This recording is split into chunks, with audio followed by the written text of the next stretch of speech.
මේ ශ්‍රී ලංකාවේ තිබෙන පාසල් සම්බන්ධයෙන් අපි ගත්තොත් එහෙම උදාහරණයක් හැටියට කොළඹ රාජකීය විද්‍යාලය කොළඹ 7.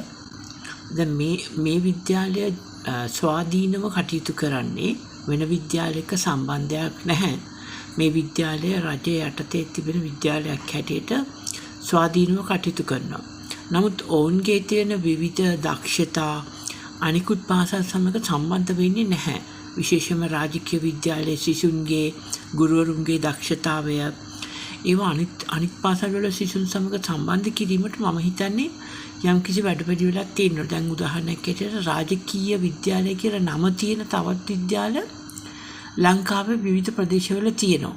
ඉතින් මේ රාජකීය විද්‍යාලය කොළඹ 7 රාජකීය විද්‍යාලය කියලා නමක් තියෙන අනිකුත් ප්‍රදේශවල තියෙන විද්‍යාලයත් සමග ජාලයක් ඇති කරන්න ඕනේ, සම්බන්ධ කරන්න ඕනේ. එතකොට මේ විද්‍යාල ඔක්කොම දියුණුවන් බවටපත් වෙනවා.